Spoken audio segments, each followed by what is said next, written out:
magnetic existence. And these magnetic existences are radiant. They convey meaning and value in all directions. Therefore, we know why Paracelsus made such a point of certain talismans and things of that nature, because he believed that they had to do with the magnetic field. He was the one, proudly, who first made the use of dew in an effort to gather certain magnetic values from it. He lived in Switzerland, where the dew is very heavy, and he put glass plates out on little stands, and on these glass plates at night, under certain positions of the planets and the moon, he gathered the dew, impregnated with the vibrations of the planetary positions at the time of the exposure. These materials he bottled and labeled exactly as he would an ordinary medication. And he gave these to the sick when an ailment arose that required this type of medication. He therefore developed something that was almost the same as a very high degree of homeopathy, where natural remedies derived directly from nature without conditioning of any kind were suitable to correct certain difficulties which might arise from the depletion of natural resources. And this is the same as almost every other phase of life. Religion, for example. Every building, every church is a living entity. Every bank is a living entity. Every war office is a living entity. These things are not merely buildings. They are embodiments of attitudes. Everything is alive with the quality for which it was created. The war office is tied to war.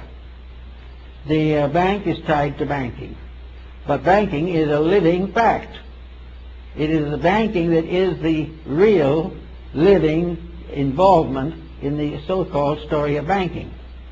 These things are all alive.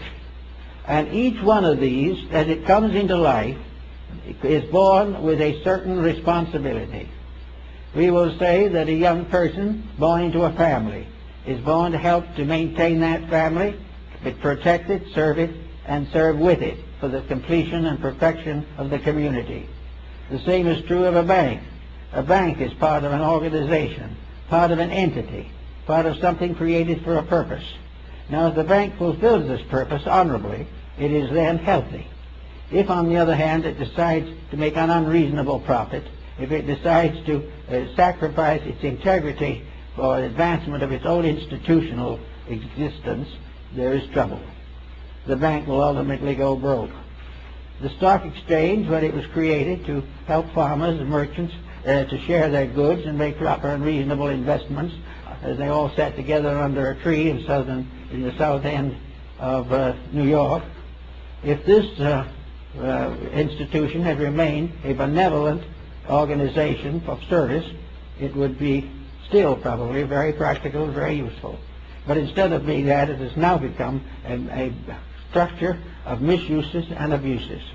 And the result is it is gradually destroying itself. Now, entities. A republic is an entity. It is a magnetic field. An autocracy is a field. A monarchy is a field. A communistic institution is a field.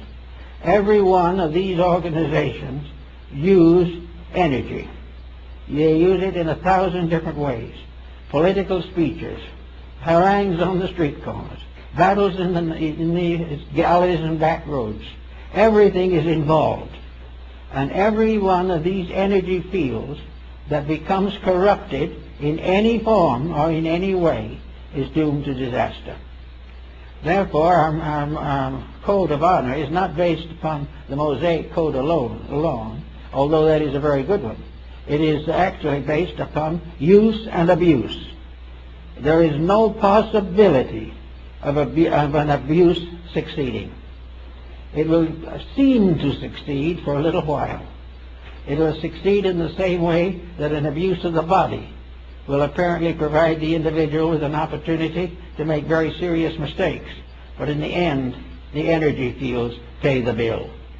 Every misuse of life responsibility, use of basic materials, the abuse of forests, the abuse of water, the corruption of air. All these things are paid for in magnetic defects.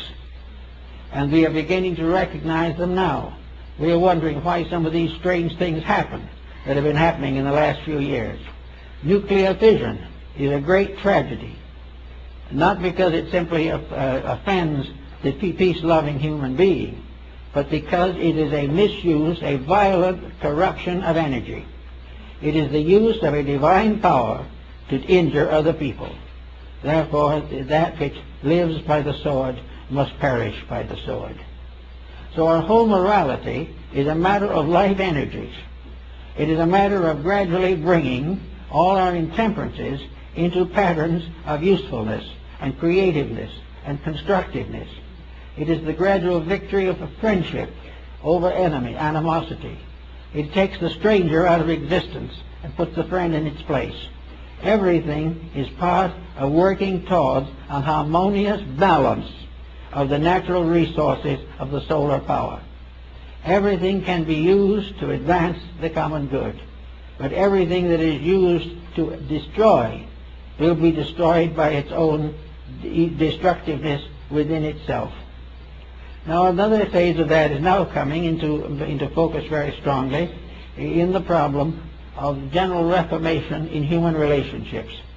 We have today a problem of marriage, divorce, adoption of children, all these different moral issues. Now we're going to have to finally settle down, and every person will have to decide whether he is going to fulfill his own purposes or whether he is going to obey the laws of nature. If he obeys the laws of nature and understands them, things will be solved. If he keeps on doing as he pleases with no consideration for values or for the rights and purposes of nature, he will be in trouble. Everywhere it is energy that must be properly used. Now we have now considerable emphasis upon the creation of new energy symbols, and this is more or less an interesting phase of our problem. The ancients used all kinds of symbolic designs to indicate energy. They had their pentacles and their signs and their symbols and their images, and in metaphysical thinking and philosophical thinking there was a great emphasis upon meditation and the mantras and mudras of the esoteric doctrine. These are very important. But now comes the question.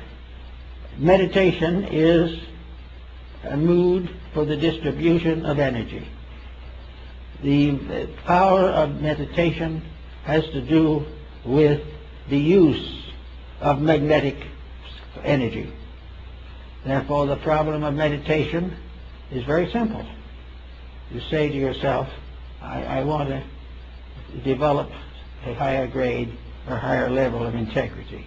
Therefore, through meditation and the dedication to the highest principles that I know, I will achieve a great improvement in character. Now this is very good, proper. It's been followed by sadhus and hermits for ages. It has been followed by early Christian monks for nearly 2,000 years. Therefore, there's nothing wrong in meditation. But someone, out of the smartness of something, decided that by meditation he could also accomplish a certain amount of selfish fortune for himself. I know one individual who taught high disciplines for the sake of improving socially, making a wealthy marriage, increasing in business, dominating other people, and was doing very well with it. One day I got a telephone call from the local hospital. This individual was sick. So he went down. I said, well, what seems to be the trouble? It was a woman. She was in tears. She said, you know, all my life, or for many years, I've taught people to think rich, think happy, think healthy, and I am dying of cancer. Well, that is again a strange kind of poetic justice that seems very cruel. No question about it. But the individual had broken the rules that associate with magnetic energies. The rule of all possession is right use. The use of all esoteric doctrines and disciplines is for the advancement of the common good. And when we start meditating for a fortune or something, we are headed to trouble, because this is contrary to the proper use of magnetic resources. Magnetism is a great field of energy available to all. The price of it is simple. Earn it. You've got to be right, and all the energy of space is available for the right use that you can make of it. And as much as the right use you can understandingly create at the proper time. At the moment the individual becomes selfish or self-centered, the magnetic field of his own body begins to fail. Kilmer pointed out that there is great difference in these matters, and other scientists have noted that where selfishness comes into a religious situation, there's always a disappointment. And where we are selfish in marriage, where we are selfish in relationships, we are destroying the defenses of our own magnetic field. Now actually, there is a certain poeticness in this injustice on these particular problems. The individual who is selfish and abuses the field loses the protection of his own life against the selfishness of others. If he loses his own protection, then the selfishness of others can move in on him. And if he tries to take something from another, he also opens the door for that person or some other person to take something from him. It is reciprocity. Energy is the most important and priceless of all ingredients. It is something that everyone needs and must have. The waste of energy, the abuse of energy, is the abuse of the magnetic fields. The moment they are abused, they fail us. And very often the failure is a kind of poetic justice. It is something that happens that we can't explain.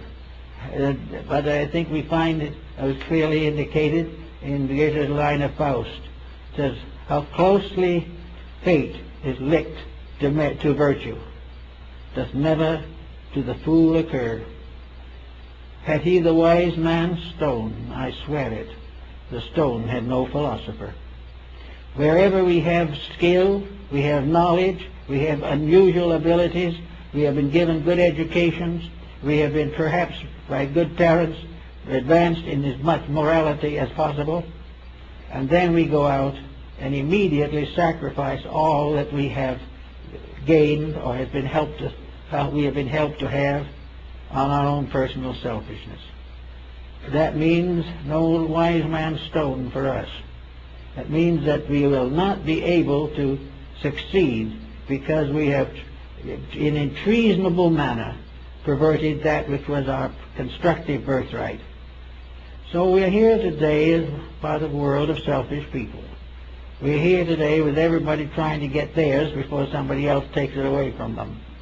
We're here in the presence of governments of questionable integrity, products of questionable value, and also another general factor which we must also face, and that is we are now nearly 5.5, almost 6 billion disillusioned people. We have not much faith in anything. Every day the newspaper helps us to lose what honesty and faith we might have. We can become finally convinced that we live in a completely corrupt world. Therefore we are bewildered, we are intimidated, we are worried, and very often just simply give up and follow the line of least resistance and go down with the rest. Now this isn't really the way it was intended to be. Actually, the bad news that we have has nothing to do with us unless we're part of the bad program. Now you might say it's nicer to imagine a world in which we could all work together. There's no doubt about it, it'd be much better. But until such time, the individual who is trying to be right has got to be careful that he is not infected by a common disillusionment. He cannot afford to say everything is wrong and mean it. He's got to hold inside of himself a realization that principle is the basic value, and that regardless of what happens in the world, he cannot lose sight of perfecting his own energy resources, because it might just so